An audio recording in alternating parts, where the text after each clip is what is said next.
الحمد لله نحمده ونستعينه ونستغفره ونؤمن به ونتوكل عليه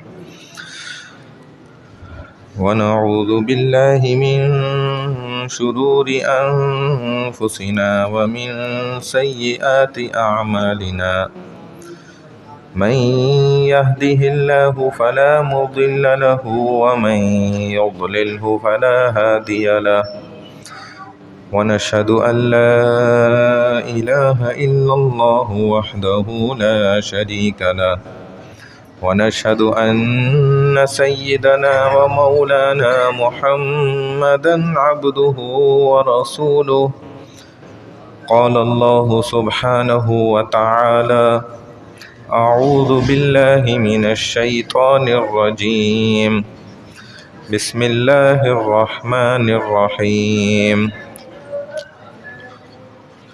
وَإِذْ قَتَلْتُمْ نَفْسًا فَادَّارَأْتُمْ فِيهَا وَاللَّهُ مُخْرِجٌ مَا كُنْتُمْ تَكْتُمُونَ فَقُلْنَا اضْرِبُوهُ بِبَعْضِهَا كَذَلِكَ يُحْيِي اللَّهُ الْمَوْتَى وَيُرِيكُمْ آيَاتِهِ لَعَلَّكُمْ تَعْقِلُونَ ثم قست قلوبكم من بعد ذلك فهي كالحجارة أو أشد قسوة وإن من الحجارة لما يتفجر منه الأنهار وإن منها لما يشقق فيخرج منه الماء وإن منها لما يهبط من خشية الله وَمَا اللَّهُ بِغَافِلٍ عَمَّا تَعْمَلُونَ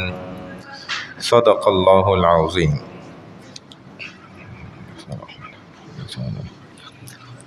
ساتھی قریب ہو کر انشاءاللہ بیٹھ جائیں جڑ کر، تو انشاءاللہ اللہ پاک ہمارے اس درس میں بھی خوب برکتیں رحمتیں ڈالیں گے، اور انشاءاللہ آپ کی زندگیوں میں بھی اللہ پاک رحمتیں برکتیں انشاءاللہ ضرور ڈالیں گے۔ تو ہماری بات کا ذکر چل رہا تھا بنی اسرائیلی قوم کے حوالے سے، بنی اسرائیل کا ذکر ہے۔ ابھی میں نے آیت نمبر 72، 73، 74 آپ کے سامنے تلاوت کی، اور یہ رکوع نمبر 9 چل رہا ہے، یہاں سے شروع ہو رہا ہے۔ تو اب اللہ سبحانہ و تعالیٰ فرما رہے ہیں وَإِذْ قَتَلْتُمْ نَفْسًا فَادَّارَأْتُمْ فِيهَا، اور اے بنی اسرائیل یاد کرو اس وقت کو جب تم نے ایک شخص کو قتل کر دیا، فَادَّارَأْتُمْ فِيهَا، پھر تم اس میں جھگڑنے لگ گئے، وَاللَّهُ مُخْرِجٌ مَا كُنْتُمْ تَكْتُمُونَ، اور اللہ اسے ظاہر کرنے والا تھا جو تم چھپا رہے تھے۔ اللہ کسی چیز کو چھپانے والے نہیں ہیں۔ اللہ کی ہر بات، ہر عمل چونکہ برحق ہے تو وہ برملا ہے، کھل کر، کیونکہ حق کیا ہوتا ہے؟ کھل کر بولتا ہے۔ حق کبھی دب کر نہیں بولتا، کبھی چھپ کر نہیں بولتا، اور حق کھلے عام اسی لیے اللہ نے رکھا ہے تاکہ ہر ایک انسان اس کو آسانی سے حاصل بھی کر سکے۔ بہرحال ہم بات کر رہے تھے کہ یاد کرو اس وقت کو جب تم نے ایک شخص کو قتل کر دیا، پھر اس کے بعد آپس میں جھگڑنا شروع کر دیا، اور تم اس بات کو چھپانا چاہتے تھے لیکن ہم ظاہر کرنا چاہتے تھے، اور ظاہر کرنے میں ہی فائدہ تھا۔ تو یہ بات یہاں پر اصل میں چل رہی تھی۔ اس سے پچھلی آیت پچھلے ہفتے جو ہم نے آخری بات کی تھی کہ گائے ذبح کرنے کا حکم ملا، چوں چرا کرتے رہے، اور آخر اللہ نے فرما دیا کہ یہ کرنا تو نہیں چاہتے تھے ذبح، لیکن ان کے دل میں پتہ نہیں کیسے بات آ گئی، لہذا انہوں نے گائے قتل کر دی بڑے نخرے کرنے کے بعد۔ بہرحال اب گائے ذبح کرنے کا ایک دوسرا پہلو ذکر کیا جا رہا ہے، یعنی وہ کیا کہ اللہ کی قدرت کا اظہار کرنا یہاں پر مقصد ہے۔ واقعہ کیا ہے اس کو سمجھیں گے تو بات سمجھ آ جائے گی۔ واقعہ یہ ہے کہ ایک شخص جو لا ولد تھا، اولاد نہیں تھی، اب اس کے بھتیجے نے اس کو قتل کر دیا۔ اس لالچ میں ظاہر ہے جو مال اور دولت کی ہوتی ہے، اب لاش اٹھا کر کسی دوسرے کے دروازے پہ ڈال دی۔ اب پرانے زمانے میں بھی ایسا تھا، اب کے دور میں بھی ایسا ہوتا ہے، جہاں سے لاش برآمد ہوتی ہے تفتیش بھی وہیں سے زیادہ زور و شور سے کھڑی کی جاتی ہے۔ اب دروازہ دوسرے کا تھا، وہاں لاش ڈالی۔ جب صبح ہوئی تو لاش جس کے دروازے سے ملی وہ انکار کر رہا ہے کہ بھائی میں نے تو قتل ہی نہیں کیا، میرے دروازے پہ کسی نے ڈال دی، میرا کیا قصور۔ لڑائی اس قدر بڑھ گئی کہ آپس میں قتل و قتال ہونے کے قریب آ گیا کہ جنگ ہو جائے گی۔ ایک بڑے مجمع کے درمیان دو لوگ، ان کی طرف سے بھی جمع ہو گئے، ان کی طرف سے بھی۔ قریب تھا کہ لڑائی اس قدر بڑھ جاتی کہ قتل و غارت گیری شروع ہوتی۔ کسی سیانے نے، سمجھدار نے کہا کہ اتنا لڑنے کی کیا ضرورت ہے بھائی، تمہارے درمیان اللہ کا نبی موجود ہے، موسیٰ علیہ السلام ہے، تو ان کے سامنے لے جاؤ، اپنا قضیہ فیصلہ کروا لو، سچ پتہ چل جائے گا۔ جیسے ہمارے زمانے میں بھی بعض جو دیندار سمجھدار لوگ ہوتے ہیں، جب کہیں بھی لڑائی پڑ جاتی ہے دو خاندانوں میں یا میاں بیوی میں یا کہیں بھی صلح کرانے کے لیے، کہتے ہیں بھائی وہ فلانے امام صاحب ہیں، بڑے بھلے بندے ہیں، وہ فلانے عالم صاحب ہیں، وہ فلانے اللہ والے ہیں، نیک ہیں، ان کے پاس چل لو، مسئلہ حل ہو جائے گا، آپ کا فیصلہ بھی اچھا ہو جائے گا۔ تو اب موسیٰ علیہ السلام کے پاس معاملہ لے گئے، موسیٰ علیہ السلام کو معاملہ سمجھایا، انہوں نے چھوٹتے ہی کیا فرمایا، کہا کہ بھائی اللہ کہتے ہیں گائے ذبح کرو۔ ہر معاملے پہ پیچھے بھی یہی کہا تھا گائے ذبح کرو۔ موسیٰ علیہ السلام کہنے لگے بھائی گائے کو ذبح کرو اور اس کا کچھ حصہ نا گوشت کا اس مقتول کے جسم کے ساتھ مارو، لگاؤ، ٹچ کرو، تو دیکھنا کیا ہوگا، پھر خود ہی تمہارے سامنے سب کچھ سچ سامنے آ جائے گا، وہ زندہ ہو جائے گا۔ وہ زندہ ہو گیا، انہوں نے گائے ذبح کری، اس کا گوشت کا ٹکڑا اس مقتول جو مر چکا تھا، قتل ہو گیا تھا، اس کے جسم کے ساتھ جوڑا، وہ جاگ گیا، اٹھ گیا، اور اٹھتے ہی اس نے گواہی دینے لگ گیا کہ قاتل کون ہے، مجھے کس نے قتل کیا ہے، بتانے لگ گیا۔ تو جس بات کو یہ خود مخفی رکھنا چاہتے تھے، چھپانا چاہتے تھے، اس کو اللہ نے کیا کر دیا، ظاہر کر دیا۔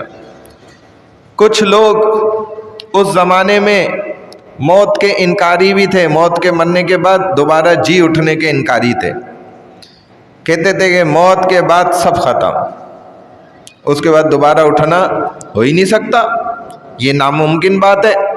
تو اللہ نے ان کو بھی ظاہر کر دیا کہ بے وقوفو، یہ دیکھو کہ میں نے ایک انسان کو صرف ایک گائے کے گوشت کے ٹکڑے کے جڑنے کے ساتھ دوبارہ زندہ کر دیا مرنے کے بعد، تو کیا میں اوروں کو زندہ نہیں کر سکتا اسی طرح؟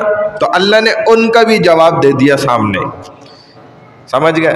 تو اللہ نے ظاہر کیا، تو فرمایا کہ یاد کرو جب تم نے ایک شخص کو قتل کر دیا، اس کے بعد آپس میں جھگڑنے لگے، اللہ تو اس معاملے کو ظاہر کرنا چاہتے تھے، تم چھپانا چاہتے تھے، لیکن اللہ نے چھپانے نہیں دیا۔ فرمایا فَقُلْنَا اضْرِبُوهُ بِبَعْضِهَا، پھر ہم نے کہا تم اس گائے کا کوئی ٹکڑا اس مقتول کے جسم پر لگا دو، كَذَلِكَ يُحْيِي اللَّهُ الْمَوْتَى وَيُرِيكُمْ آيَاتِهِ لَعَلَّكُمْ تَعْقِلُونَ، اور اسی طرح مردوں کو زندہ کرتا ہے اللہ اور تمہیں اپنی نشانیاں دکھاتا ہے تاکہ تم عقل سے کام لو۔ کیا مطلب؟ ایک تو یہ واقعہ، پھر اللہ نے اس کی مثال دے دی، پھر کہا کہ اسی طرح سے اللہ اور مردوں کو بھی زندہ کرے گا، جس طرح تمہاری آنکھوں کے سامنے دیکھو اس کو زندہ کر دیا۔ اور یہ کیوں کرتے ہیں اللہ؟ اپنی نشانیاں تمہیں دکھانے کے لیے، تاکہ تمہیں کاش کہ عقل آ جائے، عقل تم دین کی عقل مل جائے۔ جس کو دین کی عقل سمجھ مل گئی تو نبی علیہ الصلوۃ والسلام نے فرمایا کہ بس اس شخص کے تو گویا وارے نیارے ہو گئے، کیونکہ اللہ جسے پسند کر لیتے ہیں اسے دین کی عقل سمجھ دے دیتے ہیں، پھر اس کے فیصلے پر اگر وہ غلط فیصلہ بھی لیتا ہے اللہ نیکی دیتے ہیں۔ دیکھیں کتنی عجیب بات ہے، کیونکہ 1000 شیطان اس کو گمراہ کرنے کے لیے کوشش کرتے ہیں پھر بھی ہار جاتے ہیں۔ ایک فقیہ آدمی کو گمراہ کرنا 1000 شیطان مل کے بھی نہیں کر پاتے۔ اور فرمایا کہ ساری رات عابد عبادت میں کھڑا رہے تو ایک فقیہ جو سو رہا ہے اس کے ثواب کو وہ نہیں پہنچ سکتا، حالانکہ سو رہا ہے۔ دیکھیں کیسی عجیب بات، کیوں؟ کیونکہ اس کے پاس علم کا بہت بڑا خزانہ ہے۔ اس پر میں نے بہت سارے واقعات بھی سنائے تھے، مختصر ایک واقعہ جو تھوڑا سا ہنسمکھ بھی ہے کہ کیوں ایسا ہوتا ہے۔ جب دو لوگوں میں شرط لگ گئی نا کہ نہیں بھائی ایسی کوئی بات تھوڑی ہے، بعض دفعہ انسان چڑ کھا کے بھی جو ہے نا وہ حق بات کا انکار کرتا ہے، تو اس نے کہا ایسا تھوڑی ہو سکتا ہے، ایک بندہ ساری رات عبادت کر رہا ہے اور ایک مولوی صاحب سو رہا ہے خراٹے لے رہا ہے اور آپ کہہ رہے ہیں کہ اس کی نیکی اور اجر ثواب عبادت کرنے والے سے زیادہ ہے۔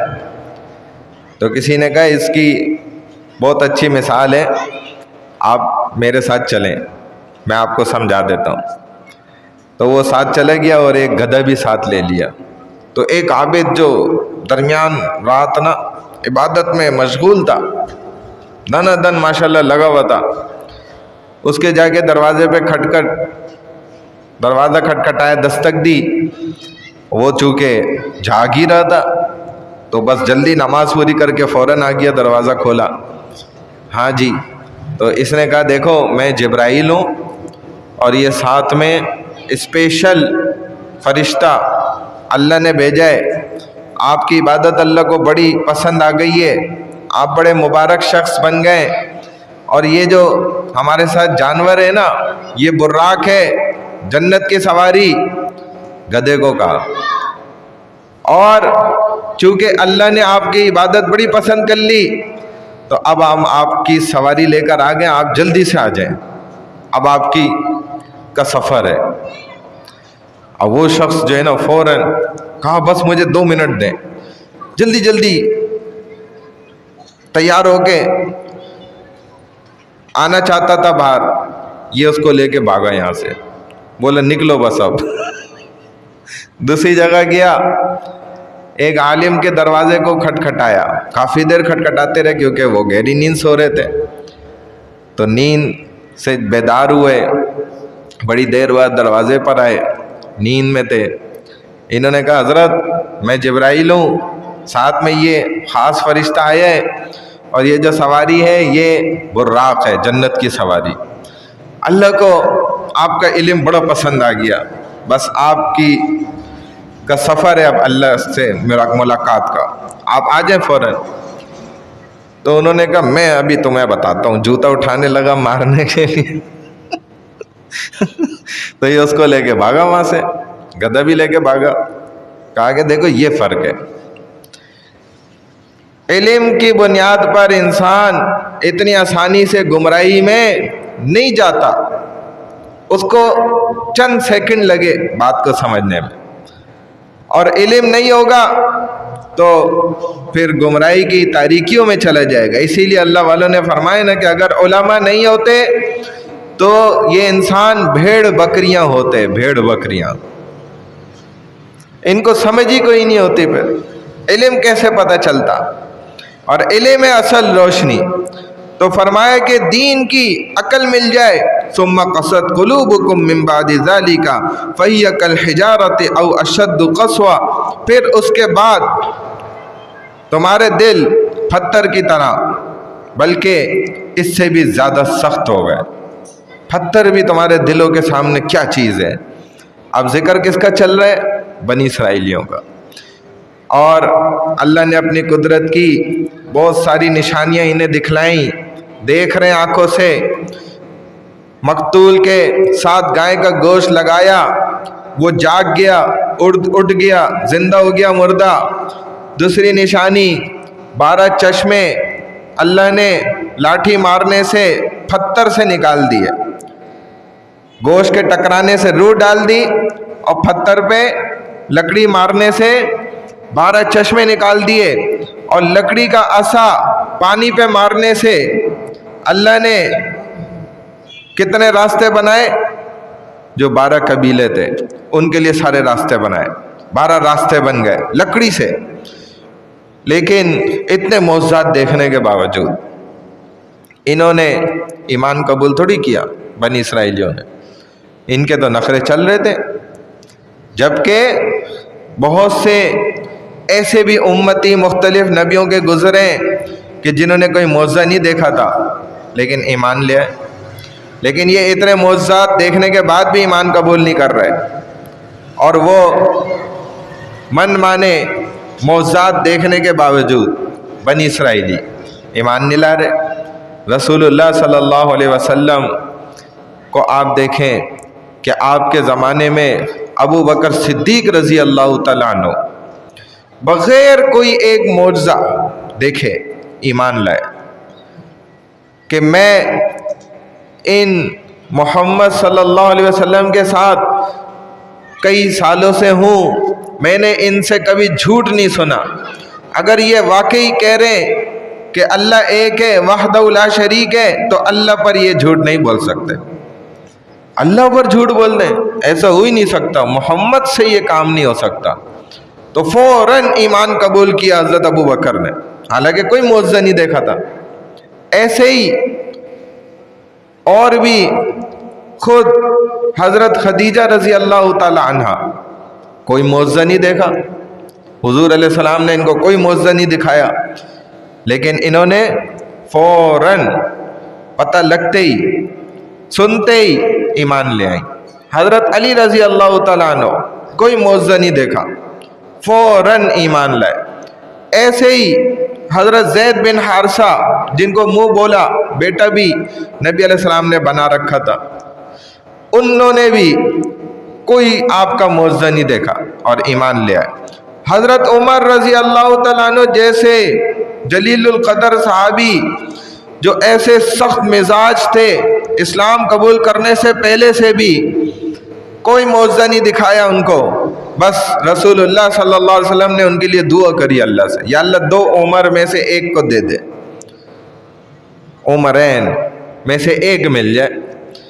اور آپ کی جو بہن تھی وہ قرآن کی تلاوت کر رہی تھی، سنا، دل پہ چوٹ تو پڑ گئی تھی، جب دینے سے انکار کیا اس واقعے میں، بس پھر عمر کا دل پگھل گیا، موم ہو گیا اور اسلام قبول کر لیا، کوئی معجزہ تھوڑی دکھایا گیا ان کو۔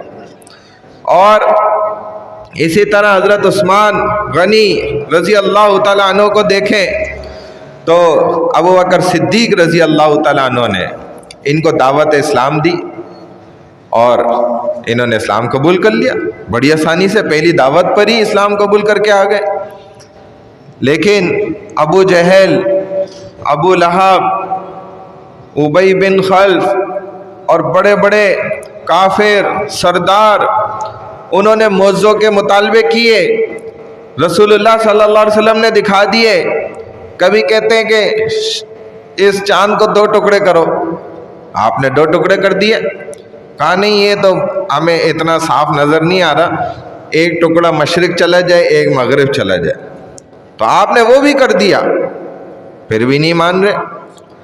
اس سے زیادہ کیا ہو سکتا ہے؟ معجزات دکھا دیے لیکن ان کے اندر ماننے کی استعداد ہی نہیں تھی۔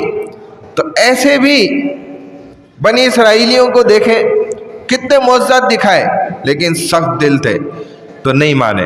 اسی کو اللہ یہاں فرما رہے ہیں کہ ثم قست قلوبکم من بعد ذالک، پھر اس کے بعد تمہارے دل پتھر کی طرح ہو گئے، بلکہ اس سے بھی کل حجارتی او اشد قسوہ، اس سے بھی زیادہ سخت ہو گئے۔ وَإِنَّ مِنَ الْحِجَارَةِ لَمَا يَتَفَجَّرُ مِنْهُ الْأَنْهَارُ، بلا شبہ بعض پتھروں سے تو نہریں بہہ نکلتی ہیں، اور بعض پتھر ایسے ہوتے ہیں منہا لما یشقق فیخرج منہ الماء کہ وہ پھٹ جاتے ہیں اور ان سے پانی نکل آتا ہے وَإِنَّ مِنْهَا لَمَا يَهْبِطُ مِنْ خَشْيَةِ اللَّهِ بعض اللہ کے ڈر سے پتھر ایسے ہوتے ہیں وہ گر جاتے ہیں لڑک جاتے ہیں اور وَمَا اللَّهُ بِغَافِلٍ عَمَّا تَعْمَلُونَ اللہ تمہارے اعمال سے بے خبر نہیں ہے۔ اب یہ بڑی زبردست بات اللہ نے جو ادھر بالکل ٹکا کے دی ہے نا، پتھروں کی باتیں اللہ کر رہے ہیں، یہ ایسے ہی نہیں کر رہے، بڑا اس کے اندر سمندر ہے۔ ابھی دیکھیں ہم کھولتے ہیں انشاءاللہ جتنا ہم سے ہو سکتا ہے۔ کیا فرما رہے ہیں اللہ کہ دیکھو اتنی نشانیاں دیکھنے کے بعد اگر کوئی انسان کا بچہ ہوتا نا، اگر پتھر بھی ہوتا تو وہ ایمان قبول کر لیتا، اور کیا تم سے گویا اچھے پھر پتھر ہی ہو گئے، پتھروں نے ایمان قبول کر لیا۔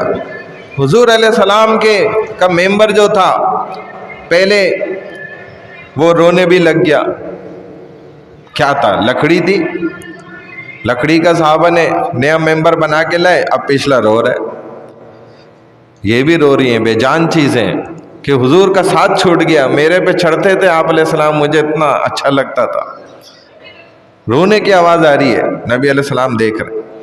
تو پتھر بھی تم سے اچھے ہیں گویا غیر مسلموں سے نا، اور وہ بھی ایمان لے آتے، پتھر کی طرح سخت ہو گئے یا اس سے بھی زیادہ سخت ہو گئے۔ جب دل سخت ہو جائے تو حق کا چھپانا انسان کے لیے آسان ہو جاتا ہے۔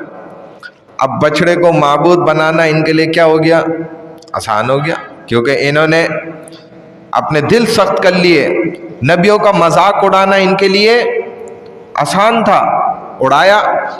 قتل کرنا آسان تھا، ایک ایک دن میں یہودیوں نے 50 نبیوں کو قتل کیا ہے، اور اسی طرح الٹے سیدھے تعویذ گنڈے اور جادوگری اور اسی طرح حیلہ سازی کرنا، یہ سب کام یہ کر رہے تھے۔ یہ ان کے لیے اس لیے آسان ہو گئے کہ ان کا دل کیا ہو گیا تھا؟ سخت ہو گیا تھا۔ یہ دل کا سخت ہو جانا بھی اللہ کا ایک عذاب ہوتا ہے۔ صرف اللہ کے عذاب جو ہوتے ہیں وہ پتھروں کی صورت میں نہیں برستے، نہ پانی کی صورت میں صرف ابلتے ہیں، اور نہ اللہ صرف بندر اور خنزیر بناتے ہیں، اور اسی طرح نہ اللہ جو ہے آسمان سے پتھروں کی آگ کی بارش کو برساتے ہیں، ہواؤں کو چلا کے پٹخاتے ہیں۔ صرف اللہ ایسے عذاب نہیں بھیجتے، اللہ کی عذاب بھیجنے کی بہت ساری صورتیں، جیسے مہنگائی کا بھی ہو جانا، اور آپس میں بد امنی کا پھیل جانا، عدم تحفظ، یعنی کہ آپ کسی گلی میں جاتے ہوئے بھی ڈریں کہ میرے ساتھ اسنیچنگ نہ ہو جائے، میرے سے موبائل نہ چھین لیں، یہ خوف لگ جانا، ناچاتیاں آپس کے اندر پیدا ہو جانا، بد امنیاں پیدا ہو جانا، آپس کے اندر لڑائیاں، تفرقہ بازی، فرقہ بازی یہ بنا لینا، کافروں کا آپ کے اوپر غلبہ ہو جانا، یہ سب بھی عذاب کی صورتیں۔ تو حضرت محمد الرسول اللہ صلی اللہ علیہ وسلم نے فرمایا کہ اللہ سے سب سے زیادہ دور وہ شخص ہوتا ہے کہ جس کا دل سخت ہو جائے، اور فرمایا کہ فضول کلام نہ کیا کرو، جو بس ہر وقت بولتا رہے انسان، فرمایا اس سے بھی دل سخت ہو جاتا ہے، ہر وقت بولتا ہے۔ اور یہ بھی فرمایا کہ 4 چیزوں کی وجہ سے انسان کے دل کی جو قساوت ہوتی ہے نا وہ ظاہر ہوتی ہے۔ کون سی چیزیں؟ پہلا فرمایا کہ آنکھوں کا خشک ہو جانا، آنکھوں سے آنسوؤں کا آنا ہی نہ، یہ دل کی قساوت یعنی سختی کی نشانی ہے کہ بڑے سے بڑا کام ہو رہا ہے، لوگ مر رہے ہیں، سامنے روح نکل رہی ہے، تڑپ رہے ہیں، لوگوں کی پریشانیاں سن کے بھی دیکھ کے بھی اس کے آنسو نہیں آتے، آنکھیں سوکھ گئیں، یہ دل کی سختی کی نشانی ہے۔ اسی لیے اس کو کہا جاتا ہے جمود العین، آنکھوں کا نہ سخت ہو جانا، گویا آنکھیں سوکھ گئیں۔ اللہ نے آنکھوں کو نمکین پانی سے بنایا تاکہ یہ سڑے نہ، اس پہ 11 فرشتے بٹھائے تاکہ اس کی حفاظت رہے۔ کیوں کہ انسان صحیح جگہ پہ رونا، اس کو رونا آئے، وہ روئے۔ اگر نہیں روئے گا، آنکھیں سوکھ گئیں تو یہ دل کی سختی کی نشانی ہے۔ خشوع خضوع کے ساتھ فرمایا نبی علیہ السلام نے نا کہ قرب قیامت تمہیں پوری بھری مسجد میں ایک بھی نمازی خشوع خضوع کے ساتھ روتے دھوتے نماز پڑھتا نظر نہیں آئے گا۔ یہ کیوں ہو رہا ہے؟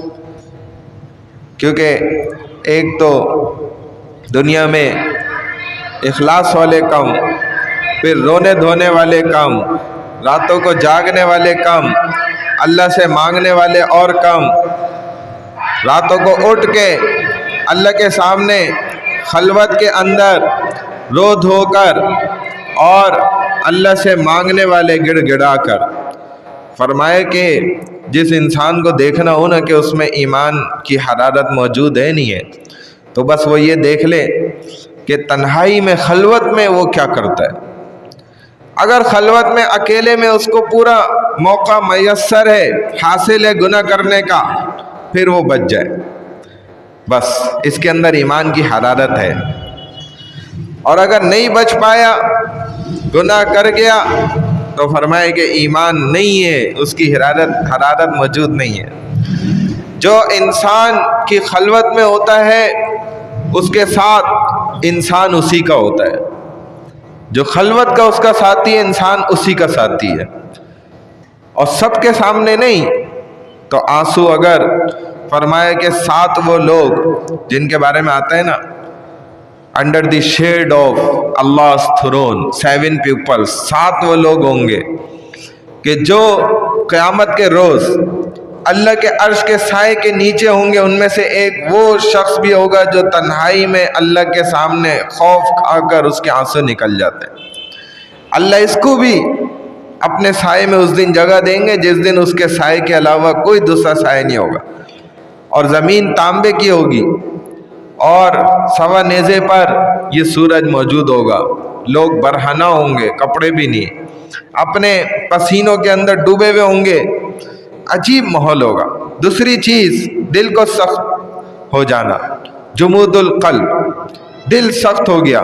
تیسری چیز طول عمر، لمبی لمبی طول عمل ہے، لمبی لمبی امیدیں باندھتا ہے، لمبی لمبی آرزویں، ایسی ایسی پلاننگز ہیں کہ اگر حضرت نوح علیہ السلام کی عمر بھی اسے دے دی جائے نا 900 سال سے بھی زیادہ، تب بھی اس کے پلاننگیں پوری نہ ہو، اس کی امیدیں اور وہ سارے کام پورے نہ ہو سکیں۔ اتنے لمبے پروگرام بنانا بھی غلط ہے۔ انسان اپنی زندگی کے حساب سے ہی بس مختصر پروگرام بنائے، مختصر امیدیں رکھے، اس سے آگے نہ بڑھ جائے، یہ بھی غلط کام ہے۔ تو لمبی لمبی امیدیں رکھتا ہے کہ پھر یہ کام ہو جائے گا تو میں اللہ اللہ کروں گا، اس کے بعد اگلا کام پہلے سے لائن میں لگا ہوا ہوتا ہے، پھر کہتا ہے یہ کام ہو جائے گا بچے کی شادی، پھر میں اللہ اللہ میں لگ جاؤں گا، پھر اس سے پہلے اگلا کام لائن میں لگا ہوا ہوتا ہے، کرتے کرتے یہ خود لائن میں لگ جاتا ہے، موت آ جاتی ہے، مر جاتا ہے، اور شیطان اس کو اللہ اللہ کرنے کی طرف اور مسجد کی طرف آنے ہی نہیں دیتا، موقع ہی نہیں دیتا۔ حرص دنیا، چوتھی چیز دنیا کی لالچ، یہ تمام علامتیں، بات کیا چل رہی ہے بنی اسرائیلی یہودیوں کی، یہ ساری علامتیں یہودیوں میں آج بھی ہیں اور اس وقت سے پائی جاتی ہیں، اور آج افسوس کے ساتھ ہمارے اندر بھی یہ عادات آ گئی ہیں۔ اگر ہم غور کریں نا تو یہودیوں کی عادتیں ہم مسلمانوں میں بھی آ چکی ہیں، جو بہت ہی افسوس کی بات ہے، دل کا سخت ہو جانا یہ خطرے کی گھنٹی ہے۔ اور فرمایا کہ تمہارے دل تو پتھر سے زیادہ سخت ہو گئے، وَإِنَّ مِنَ الْحِجَارَةِ لَمَا يَتَفَجَّرُ مِنْهُ الْأَنْهَارُ، بلا شبہ بعض پتھروں سے تو نہریں بہہ نکلتی ہیں، ٹھیک ہے، نہر نکل جاتی ہے۔ یہ ان کو کیوں سمجھا رہے ہیں؟ اللہ تعالیٰ اور وَإِنَّ مِنْهَا لَمَا يَشَّقَّقُ بعض پتھر ایسے ہوتے ہیں جو پھٹ جاتے ہیں، ان سے پانی نکل آتا ہے۔ وَإِنَّ مِنْهَا لَمَا يَهْبِطُ اور بعض پتھر ایسے ہوتے ہیں کہ جو خوف خدا سے گر پڑتے ہیں۔ اللہ پاک بنی اسرائیلیوں کی اولادوں کے سامنے ایسی مثالیں دے رہے ہیں جو پتھروں کی ہے۔ یہ مثالیں کیوں دے رہے ہیں؟ اس کی سب سے بڑی وجہ وہ دیکھیں یہ ہے کہ یہ بنی اسرائیلی حضرت یعقوب علیہ السلام کی اولادیں ہیں، اور یہ خوب اس بات کو سمجھتے تھے کہ انہوں نے یہ سب مثالیں اپنی آنکھوں سے دیکھی ہوئی تھی۔ پہلی مثال کیا دیکھی ہوئی تھی کہ پتھر سے 12 چشموں کا پانی کا نکلنا انہوں نے اپنی آنکھوں سے دیکھا تھا، موسیٰ علیہ السلام نے کر کے دکھایا۔ یہ منظر وہ دیکھ رہے تھے۔ یہ منظر بھی دیکھ چکے تھے کہ پہاڑ پر جب اللہ رب العزت نے اپنی تجلی کا عکس ڈالا تو وہ عکس پڑتے ہی پہاڑ ریزہ ریزہ ہو گیا تھا۔ فلما تجلی ربہ للجبل جعلہ دکا وخر موسیٰ صعیقا، کہ جب اللہ نے اپنی تجلی کی عکس کو ڈالا پہاڑ پر وہ ریزہ ریزہ ہو گیا۔ موسیٰ علیہ السلام بے ہوش ہو گئے۔ گویا یہاں 3 قسم کے پتھر اللہ نے بیان کیے۔ فرمایا کہ جن کو اللہ نے کتاب کا علم دیا ہے نا، ان کو ایسا ہونا چاہیے کہ ان پتھروں کی طرح، جیسے وہ پتھر جن سے نہریں پھوٹتی ہیں تو وہ نہریں دور دور تک چل کے جاتی ہیں اور ہر ایک کو دور دور تک سیراب کر دیتی ہیں، بالکل اسی طرح تمہارے کتاب والوں سے، علم والوں سے ایسا علم نکلنا چاہیے کہ وہ اس کے اثرات دور دور تک جائیں اور دور دور تک لوگ تمہارے علم سے مستفید ہوں، ان کو فائدہ ہو۔ یہ اس پہلے پتھر کی مثال سے یہ بات سمجھائی جا رہی ہے، جیسے پتھر سے نہر نکلتی ہے اور دور والوں کو بھی فائدہ پہنچتا ہے، ٹھیک ہے۔ یہ پہلا پتھر جس کا ذکر کیا، تو ان سے بھی دور دور تک لوگوں کو نفع اٹھانا چاہیے، ان کو اس قابل بننا چاہیے کہ یہ ایسا علم پھیلائیں۔ اگر ایسا نہیں کر سکتے تو اب دوسرے پتھر پہ آ جائیں، تو کم از کم اس پتھر کی طرح تو ہونا ہی چاہیے کہ جو پتھر پھٹتے ہیں تو ان سے تھوڑا سا پانی نکل آتا ہے اور قرب و جوار کے لوگوں کو سیراب کرتا ہے۔ اگر تمہارا علم، تمہیں ہم نے کتاب دی، علم دیا، تم اس علم کو اتنا نہیں پھیلا سکتے کہ نہریں جاری ہو جائیں علم کی، دور دور تک لوگوں کو فائدہ پہنچے۔ یہ درس قرآن دنیا کے کونے کونے تک پہنچ جائے، پہنچ سکتا ہے نا بھائی، بہت آسان ہے، چند کلک پر ہے۔ کوئی ایسا سسٹم بنا دے کہ ویب سائٹ پہ لائیو جا رہا ہو، بھلے اسی کی ویب سائٹ ہو، اور لوگ دنیا کے 7 سمندر پار بھی اس کو سن رہے ہوں، تو فائدہ ہوگا نا بھائی، دور دور تک پہنچ جائے۔ آج کے دور میں دور پہنچانا تو کوئی مشکل ہی نہیں ہے، آپ 1 سیکنڈ میں لائیو اسٹریمنگ سے پہنچا سکتے ہیں اپنی آواز دنیا کے ہر کونے میں، پوری دنیا کے اندر۔ اور اگر یہ نہیں ہو سکتا تو کم از کم تم اسی پتھر کی طرح تو بن جاؤ کہ جو پھٹتا ہے اور اس سے پانی اتنا نکل آتا ہے کہ قریب والوں کو تو کم از کم سیراب کر دیتا ہے۔ تو محلے والے تو، سیکٹر 4D والے تو سیراب ہو جائیں کم از کم، ان کو تو اتنا علم مل جائے قرآن کا کہ ان کو تو فائدہ ہو جائے۔ کم از کم اے بنی اسرائیلیوں، تم خدا کا خوف کرو، اس قابل تو بن جاتے کہ اس دوسرے نمبر والے پتھر کی طرح تم پھٹتے، تمہارا دل نرم ہوتا، اور تمہیں کتاب بھی ملی تھی تو اس ادھر ہی کے لوگ تم سے کچھ تو فائدہ اٹھا لیتے، تو کر لیتے، خود تو خوف کرتے۔ اب آخری درجہ اگر یہ بھی نہیں ہوتا تو دیکھو یشقق فیخرج منہ الماء، اسی پتھر کی طرح بن جاتے جو اللہ کے خوف سے کم از کم لڑک تو جاتا ہے، گر تو جاتا ہے۔ تو تمہارا بھی دل تھوڑا سا تو اللہ سے ڈر جاتا، خوف کھا جاتے، اللہ سے ڈر لیتے، تو فرمایا تو تم تو ان پتھروں میں سے کسی ایک کی طرح بھی نہیں ہو سکے۔ کیسی افسوس کی بات ہے۔ اور یہ پتھروں والے ہی لوگ تھے یہ انہی مثالوں کو دیکھ رہے تھے، اپنی آنکھوں سے سمجھ رہے تھے. پتھروں سے سارے کارنامے اللہ نے ان کو کر کے دکھائے، بڑے بڑے معجزات ظاہر کیے. یہ بات صرف بنی اسرائیلی علماء کو نہیں سمجھائی ہے اللہ نے، یہ ہمارے بھی علماء کے لیے، کہ آپ کے علم سے دنیا کے کائنات کے کونے کونے تک لوگوں کو مستفید ہونا چاہیے. آپ کا علم ایسا زبردست ہو کہ دنیا کے کونے کونے تک پھیلے، سب کو اس سے نفع پہنچے. اگر دور تک نہیں پھیل سکتے، اپنا علم نہیں پھیلا سکتے، دنیا کے کونے کونے میں اپنا علم لے کر نہیں جا سکتے، تو کم از کم اپنے مقام پر تو لوگوں کو سیراب کرو نا اپنے علم سے. اپنا علم چھپاؤ تو نہیں. کم از کم اگر یہ بھی نہیں کر سکتے تو آخری درجہ کیا ہے کہ خود کم از کم اللہ کا خوف اپنے دل کے اندر پیدا کر لو، اللہ سے ڈرنے والے بن جاؤ. وَمَا اللَّهُ بِغَافِلٍ عَمَّا تَعْمَلُونَ، اور اللہ تمہارے اعمال سے غافل نہیں ہے. یہ بات بھی یاد رکھو. أَفَتَطْمَعُونَ أَن يُؤْمِنُوا لَكُمْ وَقَدْ كَانَ فَرِيقٌ مِّنْهُمْ يَسْمَعُونَ كَلَامَ اللَّهِ. اے مسلمانوں، کیا تم خواہش رکھتے ہو کہ یہ یہودی تمہارے لیے تمہاری دعوت پر ایمان لے آئیں گے؟ حالانکہ ان میں سے ایک گروہ ایسا بھی ہے، وَقَدْ كَانَ فَرِيقٌ مِّنْهُمْ، ان میں سے ایک گروہ ایسا بھی ہے، يَسْمَعُونَ كَلَامَ اللَّهِ، جو اللہ کا کلام سنتا ہے، ثُمَّ يُحَرِّفُونَهُ مِن بَعْدِ مَا عَقَلُوهُ، حالانکہ ان میں سے ایک گروہ ایسا ہے جو اللہ کا کلام سنتا ہے، پھر اس کو سمجھنے کے بعد جان بوجھ کر بدل بھی دیتا ہے.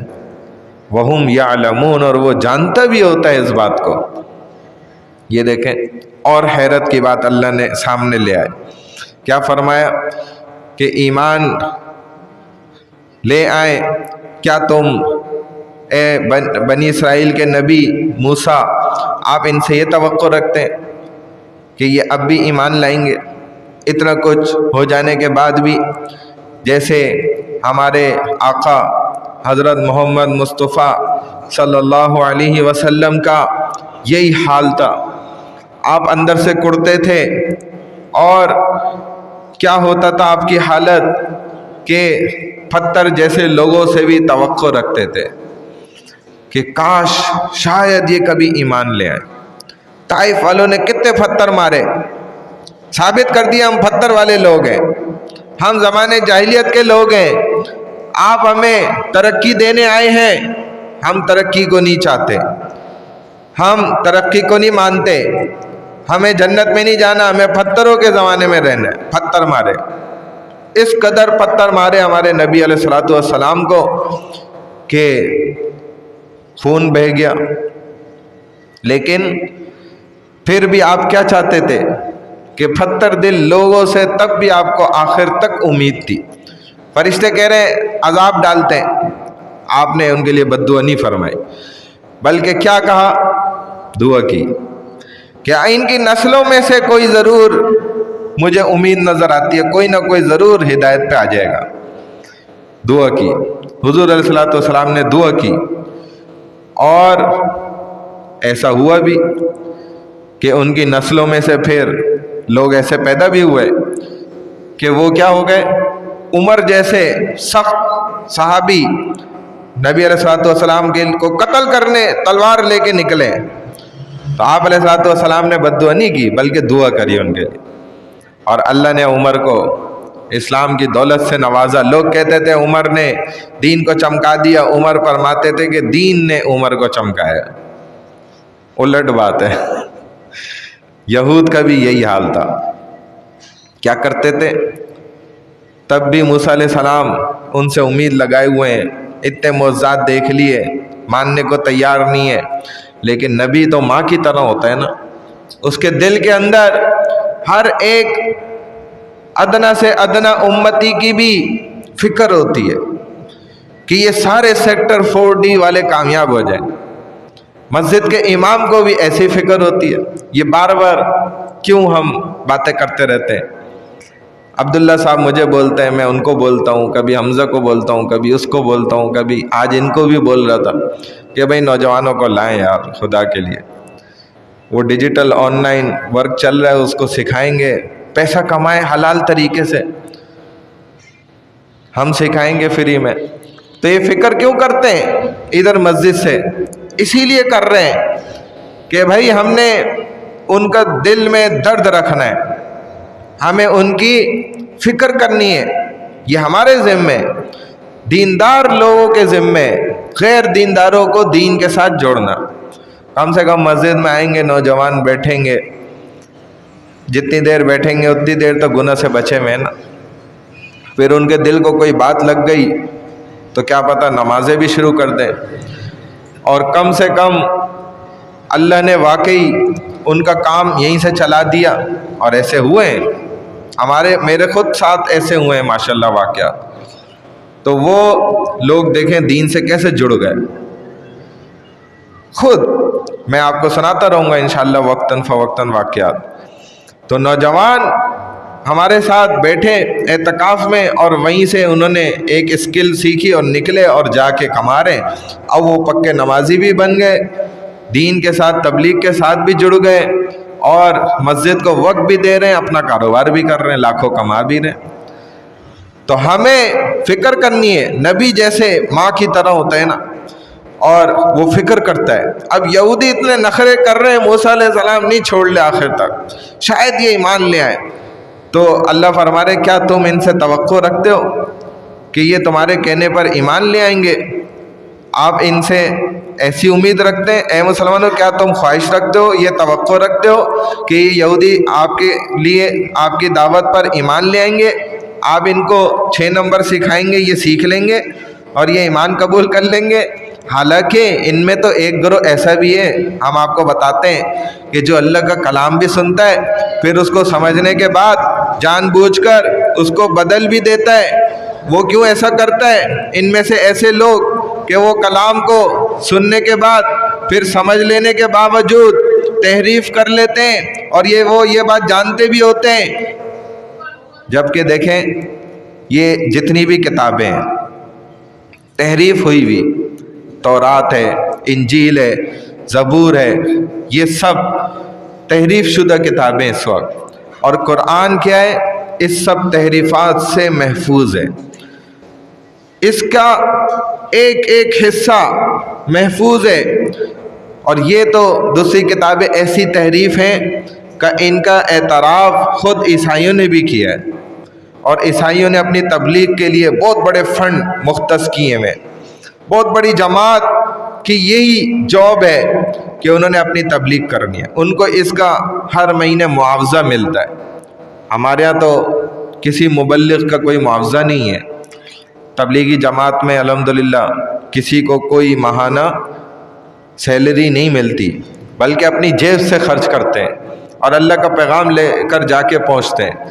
تو غریب غربت والے جو علاقے آج بھی جہاں غربت ہے، جہالت ہے، وہاں بالخصوص ان کی ٹیمیں جاتی ہیں، پہنچتی ہیں، ان کو جانے کا پیسہ خرچہ بھی ملتا ہے، TADA بھی ملتا ہے، ماہانہ ان کی تنخواہیں بھی لاکھوں میں ہوتی ہیں، پھر ان کو رہائش بھی ملتی ہے فری، ان کی شادیاں بھی کرائی جاتی ہیں، مال و دولت میں ان کو الگ وزن کیا جاتا ہے، وہ الگ معاملہ ہے، بس انہوں نے اپنی تبلیغ کرنی ہوتی ہے۔ عیسائی وہاں پہنچتے ہیں، جیسے عیسائیوں نے اپنی دعوت پہنچانے کے لیے سارا نظام بنایا، ریڈیو اسٹیشن تک، ٹی وی نظام وقف کرے ہوئے، صرف ان کے چرچ نہیں ہے، ایک بہت بڑا نظام انہوں نے بنایا ہوا ہے، جبکہ ان کی کتابیں کیا ہیں؟ تحریف شدہ کتابیں۔ ان کی دعوت دینے کے لیے کس قدر منظم اور طاقتور نظام انہوں نے عیسائیوں نے بنایا ہوا ہے، کیسے وسائل ہیں جو خرچ کیے جا رہے ہیں، اور کتنے ہسپتال انہوں نے وقف کیے ہوئے ہیں، اسی طرح کتنے کالج ہیں، اسکول ہیں، یونیورسٹیاں ہیں، جس میں یہ اپنے مذہب کی جو ہے تدریج کر رہے ہیں، اس کو پھیلا رہے ہیں، سکھا رہے ہیں لوگوں کو۔ یہودی بھی ایسے ہی کرتے ہیں، اور ہمارے ہاں کیا ہے؟ اسکول تو بنتے ہیں لیکن کس لیے؟ پیسہ بنانے کے لیے۔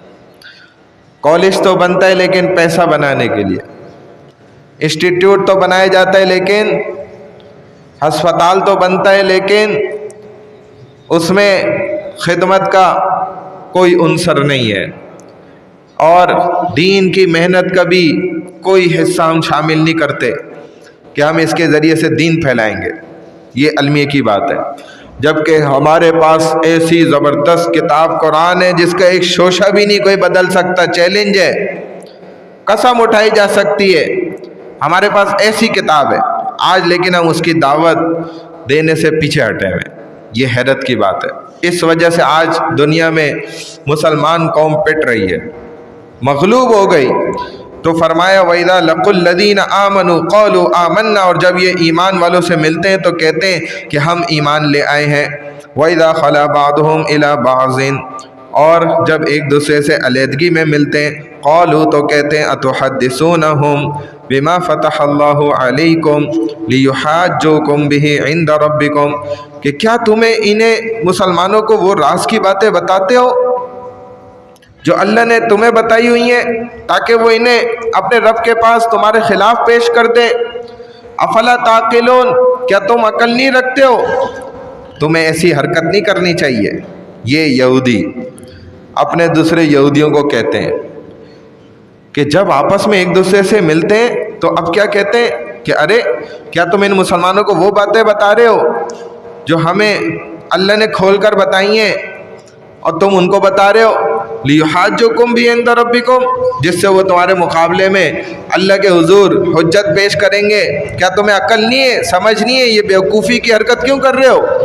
یہ کیا تھا کہ ایک گروہ ان میں سے یہود میں نا ایسا تھا، وہ آ کر ایمان کا دعویٰ کرتا تھا مسلمانوں کے پاس، اور مسلمانوں کا اعتماد حاصل کرنے کے لیے ان کو باتوں باتوں میں نا یہ بات بھی کہہ دیتا تھا کہ بھائی حضور صلی اللہ علیہ وسلم کی آمد کی پیشن گوئی تو ہماری کتابوں میں ہے۔ یہ بات بتا دیتا تھا کہ ایک نبی آئیں گے، اس کی پیشن گوئی، اس کی اطلاعات ہماری کتابوں میں بھی ہے۔ باتوں باتوں میں جیسے بات سے بات نکلتی ہے نا، انسان بول دیتا ہے، تو ایسے ہی بعض دفعہ ایسے بول دیتے تھے۔ تو ان کے لوگ نا پھر ان کو کہتے کہ کیوں ان کو تم نے یہ بات بتائی؟ تمہیں کیا ضرورت تھی یہ بات بتانے کی کہ ہماری کتابوں میں یہ بھی پیشن گوئیاں کی گئی ہیں؟ اب یہ بات کیوں کہتے تھے؟ کیونکہ یہ سمجھتے تھے کہ اگر ہم ان کو نہیں بتائیں گے تو ان کو کہیں سے پتہ ہی نہیں چلے گا۔ ایک یہ بات۔ دوسرا کہ اس نبی کا تو پھر اللہ سے کوئی کانٹیکٹ ہی نہیں ہے، اس کا مطلب یہی سمجھ رہے ہیں، تبھی تو یہ بول رہے ہیں نا، اپنے لوگوں کو منع کر رہے ہیں کہ تمہیں کیا ضرورت تھی یار بتانے کی، حالانکہ ہیڈ آف ڈپارٹمنٹ تو وہی ہے اور ایمپلائیز نیچے ایک دوسرے کو کیا بول رہے ہیں، یار اس کو نہیں بتانا افسر کو یہ بات، حالانکہ افسر ہی یہ بات طے کر رہا ہے نئی بات سمجھ آ رہی؟ تو یہ کیا کہتے تھے اس لیے کہ یار امیر صاحب کو نہیں بتانا، حالانکہ امیر صاحب نے فیصلہ کیا ہوتا تھا، امیر صاحب کو نہیں بتانا، نیچے نا نیچے والے۔ تو یہ ان کی سوچ دیکھیں، دماغ، کہ جیسے یہ بتائیں گے تو نبی کو پتہ چل جائے گا، ورنہ نبی کو بتانے والا کوئی بھی نہیں ہے۔ اور یہ بڑی خطرناک بات ہے، یہ میں آگے آپ کو سمجھا رہا ہوں اسی بات کو لے کر نا کہ ان کی کیا سوچ ہے، کتنی خطرناک سوچ ہے۔ کہتے تھے نہیں بتاؤ، گویا یہ سمجھ رہے ہیں کہ اگر ہم ان کو نہیں بتائیں گے تو ان کو پتہ ہی نہیں چلے گا، یعنی کہ آسمانی علم، وحی کا علم صرف ہم یہودیوں کے پاس ہے اور مسلمانوں کے پاس تھوڑی ہے۔ یعنی نعوذ باللہ اس وقت کے یہود بالکل اسی طرح کہ جہل مرکب، جہل مرکب کیا ہوتا ہے؟ جو تمام جہالت کی جمع، جس میں ساری جہالتیں جمع ہو جائے، تو جہل مرکب میں مبتلا تھے، جس میں آج کے فرعون بھی مبتلا ہیں، آج کے فرنگی، آج کے انگریز، مغربی محققین بھی اس میں مبتلا ہیں، کیونکہ وہ جب قرآن پر بحث کر رہے ہوتے ہیں تو ان کی ساری بحث کی بنیاد اسی مفروضے پر ہوتی ہے کہ قرآن میں جو کچھ ہے وہ انسانی ذرائع سے حاصل ہوا ہے۔ محمد صلی اللہ علیہ وسلم نے کچھ لوگوں سے سن کر، کچھ تورات کا مطالعہ کر کے اور کچھ ادھر ادھر سے علم حاصل کر کے باتیں نکلوا کے اس میں جمع کر دیے نعوذ باللہ، ان کے ہاں محمد صلی اللہ علیہ وسلم پر کوئی وحی کا امکان ہی نہیں ہے کہ ان پر کوئی وحی آتی۔ اللہ سے یہ رابطے میں، اللہ ان کو سکھلاتے ہیں، اللہ ان کو وحی بھیجتے ہیں، ایسے مسلمانوں کو برا سمجھتے ہیں، نبی کو بھی نعوذ باللہ نہیں چھوڑا، ان کے محمد صلی اللہ علیہ وسلم کے بارے میں یہ عقیدہ ہے۔ لیکن الحمدللہ ہم مسلمان وسیع القلب لوگ ہیں، بڑے دل کے لوگ، وسیع الظرف لوگ ہیں۔ ہمارا ظرف سب سے بڑا ہے کہ ہم تورات، انجیل، زبور میں اتنی تحریفات ہونے کے باوجود ان کو آسمانی کتاب مانتے ہیں ہم مسلمان، اور حضرت عیسیٰ علیہ الصلوۃ والسلام، حضرت موسیٰ علیہ الصلوۃ والسلام کو ہم اپنا نبی مانتے ہیں، اس سب کے باوجود بھی۔ لیکن مغربی انگریزوں کی فرنگیت دیکھیں کہ یہ تنگ دل لوگ ہیں اور انتہا پسند لوگ ہیں۔ یہ کیا حرکت کرتے ہیں؟ یہ صرف اپنی کتابوں کو صحیح مانتے ہیں اور قرآن کو بھی نہیں مانتے، نعوذ باللہ، اور یہ اپنے نبی کو صرف مانتے ہیں اور محمد صلی اللہ علیہ وسلم کو نبی بھی نہیں مانتے۔ تو آپ فیصلہ خود کریں کہ ہم مسلمان تنگ دل لوگ ہیں، تنگ ظرف لوگ ہیں، انتہا پسند لوگ ہیں، یا یہ لوگ ہیں؟ خود فیصلہ کریں۔ ہمیں تورات انجیل کا کوئی ورق اگر زمین پہ گرا ہوا ملے، ہم اس کو بھی چوم کر اور سینے سے لگا کر اوپر رکھیں گے۔ ہم اس کی عزت کرتے ہیں جیسے ہم قرآن کے ورق کی عزت کرتے ہیں۔ اور ان کی سنگ دلی دیکھیں، تنگ ذہنی دیکھیں اور تنگ ظرف دیکھیں کہ یہ خبیث کیا کرتے ہیں، نعوذ باللہ، قرآن کو اپنے گندے پیروں سے ٹھڈے مارتے ہیں، بے حرمتی کرتے ہیں، کبھی جلاتے ہیں ہماری کتاب کو اور کبھی اس کے ساتھ کوئی اور غلط حرکت کرتے ہیں۔ یہ ان کی دل کی قساوت، سختی، شقاوت، بدبختی اور سنگ دلی اور انتہا پسندی کی نشانی ہے۔ یہ ہے اصل شر پسند لوگ۔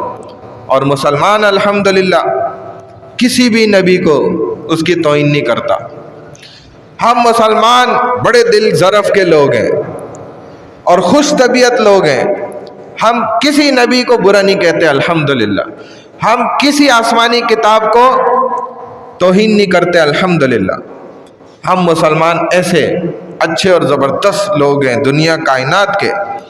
تو یہودی اپنے یہودیوں کو ڈانٹتے تھے کہ جب ان کی زبان سے حضور صلی اللہ علیہ وسلم کے سامنے کوئی سچی بات نکل آتی تھی کہ کل کو یہ اللہ کے سامنے تمہیں جھوٹا ثابت کر دیں گے، ان کو یہ باتیں نہیں بتاؤ،